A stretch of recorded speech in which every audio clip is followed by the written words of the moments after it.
we are going to discuss pediatric assessment. Let's see. Hey there, future pediatricians.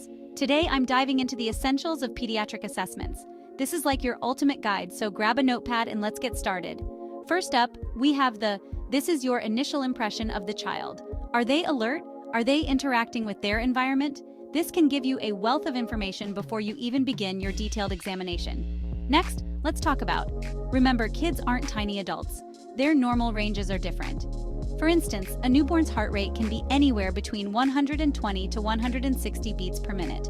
Don't forget to check respiratory rates and blood pressure according to the child's age group. Now, on to. Always plot height, weight, and head circumference on a growth chart. It helps in tracking the child's development over time.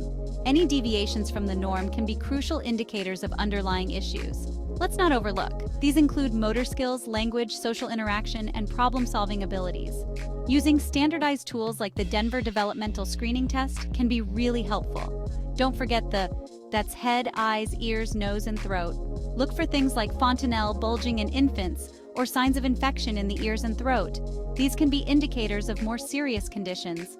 Now, for everyone's favorite, listen for heart murmurs and always consider congenital heart diseases, which are more common in pediatric populations. Next, kids can have unique respiratory sounds, and conditions like bronchiolitis are more frequent in them.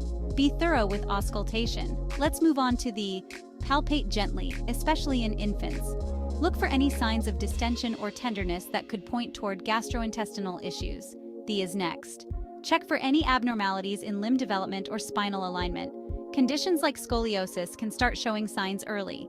Finally, don't forget the reflexes are a big part of this, especially in infants.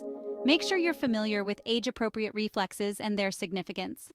All right, that wraps up our essential pediatric assessment overview. Keep practicing, stay curious, and you'll be an expert in no time. Thanks for watching, and see you in the next lecture.